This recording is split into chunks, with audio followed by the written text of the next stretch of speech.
So, welcome back, friends. We have the Bank of England, which has delivered its first interest rate cut in more than 4 years, taking the key rate to 5%.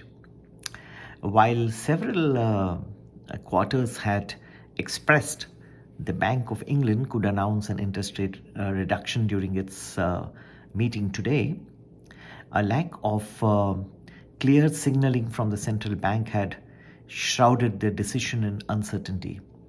Policymakers ultimately voted 5 to 4 in favor of the reduction, with the governor Andrew Bailey saying that a committee would move ahead cautiously.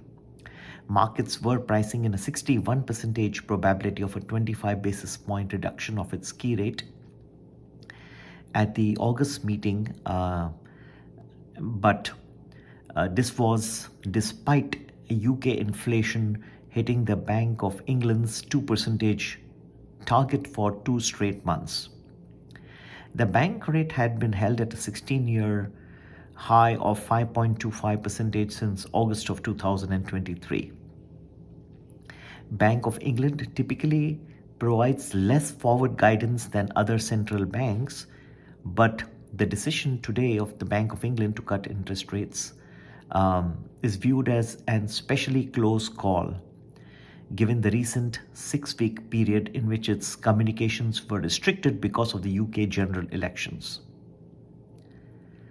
While recent breakdowns have seen 2 votes for a rate cut and 7 for a hold, some of the Bank of England's more hawkish policymakers have been vocal about their concerns over wage growth and sticky services inflation.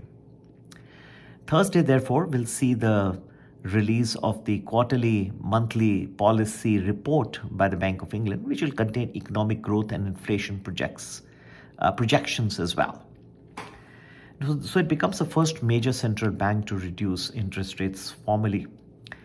Yesterday, we have Jeremy Powell, the Federal Reserve Chairman, giving an indication that the interest rate cut in the month of September is not off the table. In fact, it is very much on the table.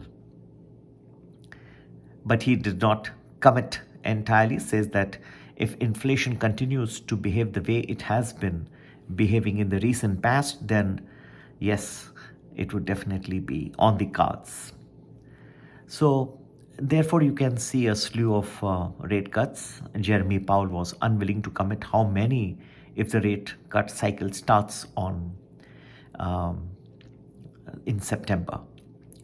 So there is a lot of uncertainty. Plus, I think there is the important thing is there are some geopolitical concerns.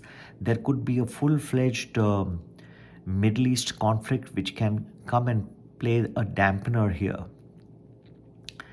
Now, if this escalates, then you find that oil may go up, and many commodities may also start going up, and the ugly head of inflation can start coming back once again. So it's not something which is baked in the cake. I'm sure Jeremy Powell will be cautious in his September meeting. US runs in a little different manner, and they carry the burden of the world in many ways.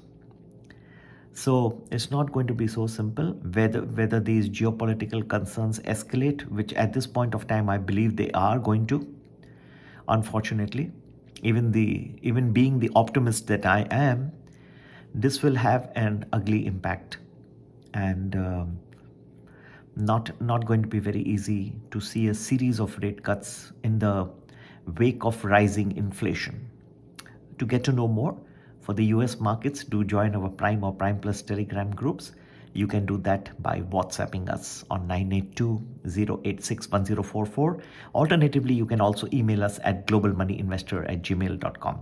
globalmoneyinvestor@gmail.com. Happy investing and have a nice day. Take care. Bye-bye.